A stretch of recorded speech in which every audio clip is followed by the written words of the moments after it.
Ini bukan isu agama, melainkan murni isu kriminalitas.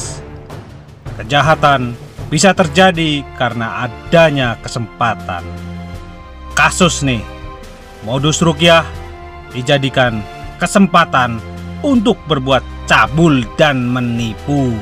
Sangat dengan tegas sekali ingin memproses yang bersangkutan kepada yang berwajib.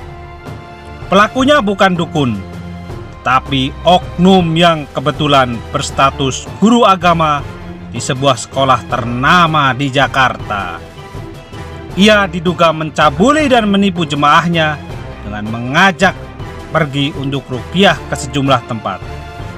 Dari Jakarta, korbannya diajak ruqyah ke luar kota seperti ke Purwakarta dan Bandung.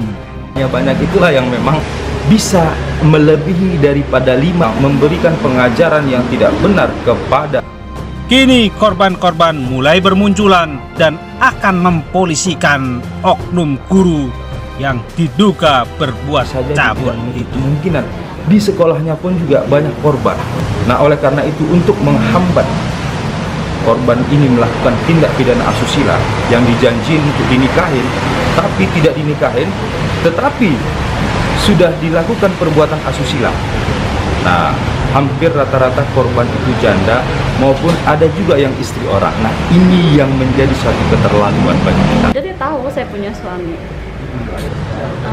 Awalnya itu ketika saya masuk dalam sebuah pengajian gitu kan, dan saya dekat dengan beliau. Ini karena waktu saya dekat sama dia itu, waktu itu kan di majelis itu dia sebagai guru pembimbing saya. Saya juga sering diajak ruqyah kan, dia tuh beralihnya ruqyah gitu. Jadi ruqyah bareng kemana-mana aja, ke Pamulang, terus ke Bekasi, ke Kerawang. Saya kepinginnya jangan sampai ini istilahnya di belakangnya lagi ada banyak korban lagi gitu. Tapi kan dia juga seorang guru, apalagi guru sekolah menengah atas gitu kan. Ya sih, mudah-mudahan sekolah di mana dia tempat mengajar bisa menyikapi jangan sampai ada korban-korban selanjutnya lagi. Masalahnya kan apalagi dia seorang guru agama di sekolah yang kita bilang bonafit, tapi kok perlakuan guru agamanya seperti ini. Ya.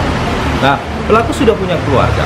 Nah, pelaku sudah punya anak 4. Nah, korbannya ada yang janda, ada juga yang punya suami juga. Nah, kalau yang janda itu, nah sesuai dengan pengakuan korban itu, nah sebelum masa idah itu kan 4 bulan. Nah, 2 bulan setelah sebelum selesainya masa idah, mereka sudah melakukan hubungan layaknya suami istri. Nah, ini adalah suatu hal moral yang tidak benar. Harusnya guru agama itu memberikan contoh yang benar, bahwasanya kalaupun dia mau menikahin, ya kan, perempuan atau janda tersebut harus selesai masa idahnya terhadap korban. Korban yang saya jelaskan itu inisialnya itu adalah DA. Di sini mau melaporkan tentang tindakan asusila dan pencabulan ya. Sebenarnya kasusnya sudah lama berlalu dan mungkin banyak korban-korban lain. Lagi dia sebagai seorang guru agama di satu sekolah ternama di Jakarta Selatan.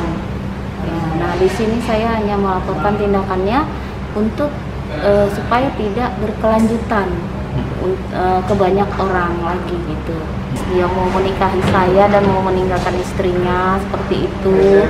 Ya. Nah itu dia diiming-imingi duit dan diiming-imingi untuk dinikahi dan dijadikan istri kedua. Akan tetapi setelah 7 bulan dan setelah mereka melakukan perbuatan layaknya suami istri yang menyebabkan proses perselingkuhan, jadi pengakuan dari korban yang melaporkan kepada kita. Nah, di samping dia melakukan peminjaman duit, kan?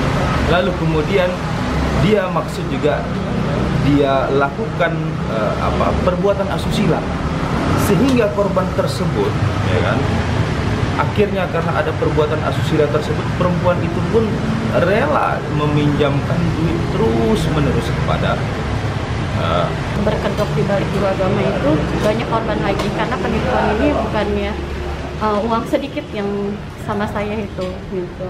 Pernah sih waktu itu kalau misalnya itu nanti dia mau nikahin gitu, cuma kan saya bilang kok kayak gini gitu, padahal kan dia seorang guru agama gitu kan. Dan kedekatan saya itu, dan dia mau dengan mengiming-imingin minjam uang ke saya, modal bisnis, modal ini, nanti kalau bisnis itu maju, jadi ketika nanti dia mau nikahin saya, kita udah maju bareng-bareng gitu. Nah, itu yang menjadi dasar dari kita untuk melakukan proses tindakan hukum terhadap saudara yang statusnya itu adalah guru agama di sekolah menengah atas di salah satu sekolah ternama di Jakarta. Bagaimana kelanjutan kasus ini? Kita tunggu tahapan proses hukum berikutnya. Dan ingat, kejahatan bisa terjadi karena adanya kesempatan. Maka waspadalah.